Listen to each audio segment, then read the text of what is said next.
We begin this morning with breaking news out of Suitland, Maryland. A deadly pedestrian accident on the Beltway causing major delays. You can see it on your screen. Just look at that backup right there.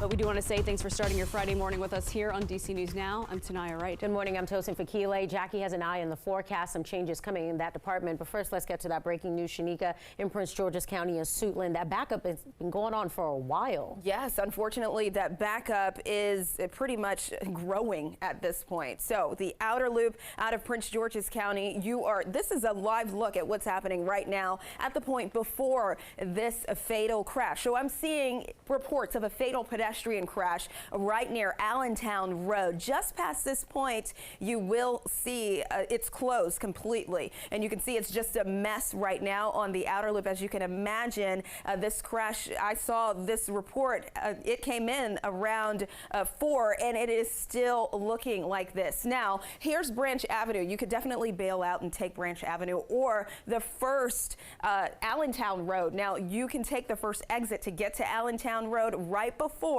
you head into these closures here, because you just cannot get through. And you can see these surrounding roadways are very slow, very backed up, as you can imagine. Even on the inner loop side, it is slow completely as you're approaching that scene of the crash. Now, that is just rubbernecking delays. But again, in Prince George's County, the Suitland area, do avoid at this hour. Now, we do have Liberty Zabala. She's out, and I do believe she's in Suitland right now, maybe Allentown Road. How is it looking?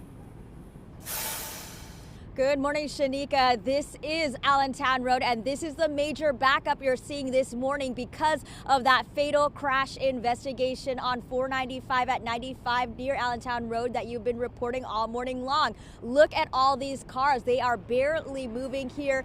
This, again, is along Allentown Road here in Prince George's County near Suitland Road. And as you can see, there are several drivers here just in this stop-and-go traffic. We know so far that this is involving a crash investigation, a fatal crash investigation in which a pedestrian was struck and killed. Now, we know this crash investigation has been going on since about 2:30 this morning, and it has closed all lanes of the outer loop of the Capitol Beltway, and it's shutting down traffic. So if you're traveling in this direction along Allentown Road here, to give you an idea of where we are right near Joint Base Andrews. So if you're trying to head on to base this morning, just expect major delays. Now, we are working to get more information from police at the scene, and we will bring that to you as soon as we get it. But again, one pedestrian struck and killed along the Capitol Beltway, and I'll send it back to you, Shanika. Yeah, complete gridlock out there. Thank you so much, Liberty. As she just showed you, Allentown Road is completely backed up. It is gridlock going toward the Capitol Beltway. Many people are bailing out on Allentown Road, but again, it's not really looking too good for commuters at this hour. Suitland Parkway is looking better, and you could probably get off on Pennsylvania Avenue if you don't want to deal with any delays in that area at all. Now, 95 is looking just fine, but you will start to see some delays, and that is on the stretch before the outer loop right near 650. You're just seeing volume delays at this point. The rest of your roadways, hopefully you'll see clear road conditions. And 270, most of it is looking pretty good. Coming out of Frederick, heading southbound, you will see a tap on your brakes right in the Hyattstown area. So I'm going to send things over to Jackie in the Weather Center. How's it looking? Yeah, good morning, Shanika. We are starting off still on the chilly side of things. We're seeing those 20s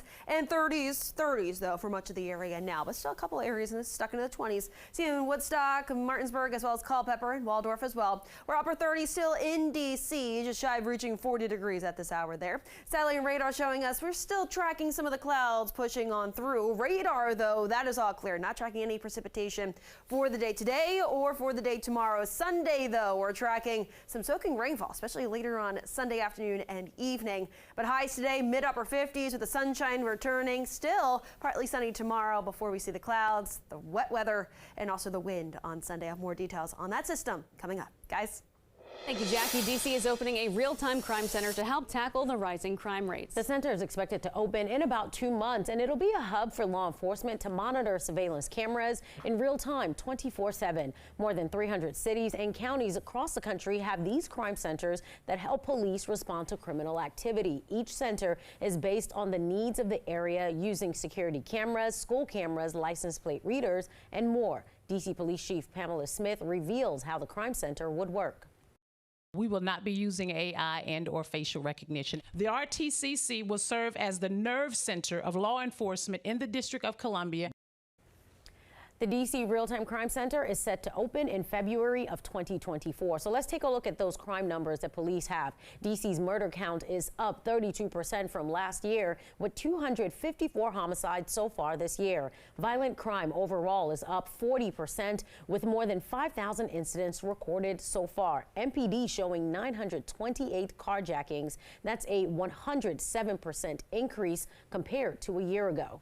More than 700 Washington Post employees walked off the job yesterday for a 24-hour unfair labor strike. According to the Washington Post Guild, the workers are asking for higher wages due to inflation.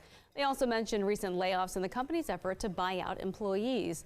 They say the Post has threatened to lay off if they do not get enough employees to take them up on those buyout offers.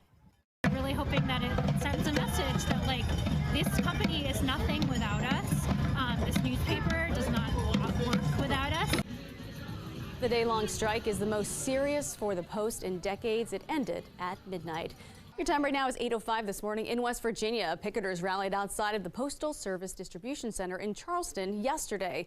That is after the Postal Service announced plans to cut costs nationwide. That could mean the work at West Virginia's last postal processing plant could be absorbed by plants in Pennsylvania. A spokesperson with USPS says as of yesterday, there will not be any layoffs. Local employees say the longer they wait for the decision, the more difficult it is to do their jobs. You get very lethargic, or you try to give, 110%. It gets harder every day, to do your best, because it's if you feel like your job is going to be gone in 2 months, you lose a lot of your drive. Mother Nature is also Several state leaders, including the governor and Senator Joe Manchin and Shelley Moore Capito, have written to the Postmaster General opposing closing the plant.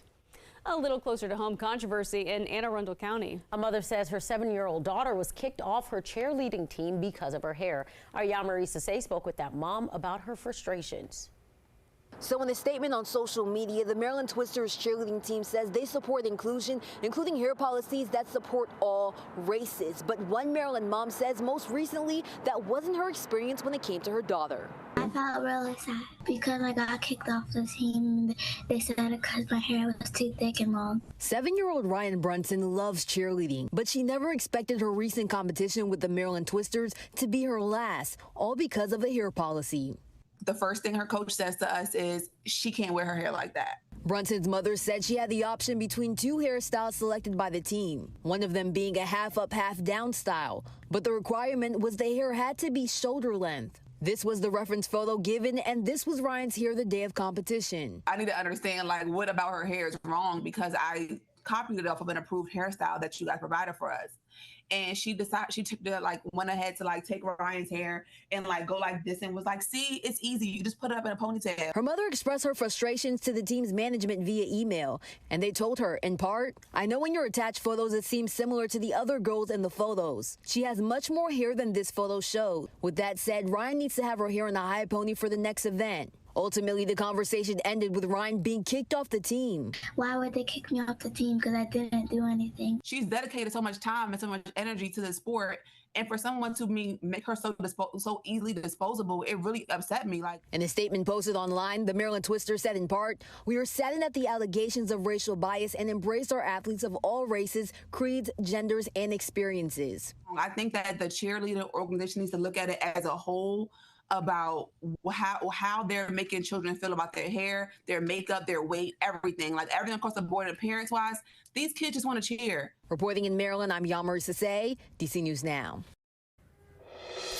All right, heads up for Metro Rail riders. There are some weekend shutdowns coming our way. Metro Rail will be shut down between Grosvenor and Shady Grove stations. That means Shady Grove, Rockville, Twin Brook, and North Bethesda stations will be closed. WMATA will provide express shuttles to and from Grosvenor and Shady Grove, and that shutdown runs through Sunday. And meantime, Metro, they're urging their riders to plan ahead as 4 stations, also on the Red Line, will be closed for track work. Now, starting December 18th, trains will stop running between DuPont Circle, Metro Center, and Gallery Place. This track work will continue through December 30th. Judiciary Square and Union Station will also be closed from December 22nd through the 24th. So here are some alternatives for riders. There will be free shuttle buses, and that will be for those stations affected. Plus, the blue, orange, and silver line trains will still make stops at Metro Center. The yellow and green lines will continue to run at Gallery Place. And heading into Virginia, they're getting $729 million toward its rail project. That money coming from a bipartisan infrastructure law passed in 2021. Now, the project includes construction of a new long bridge that connects Virginia and D.C. It also includes LaFont Station improvements in D.C., which is Virginia Railway Express's busiest station. Long Bridge will more than double the passenger rail capacity on Amtrak. And that frees up capacity on the roadways for those who may want to drive. Now, with all this, officials also hope that the project could spark the economy. Back to you.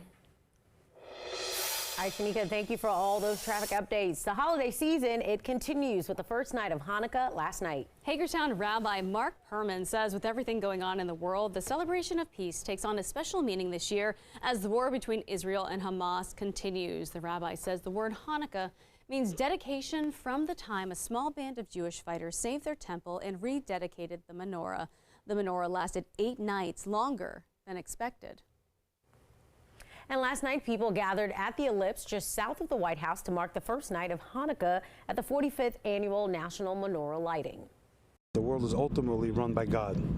And even though we see many things, especially in these times, that we don't like, that make us sad, that shatter our peace, we have to know that ultimately we will find the strength to overcome it. And we have to create a new reality. As the menorah was lit, people got to taste some traditional foods like latkes and jelly-filled donuts.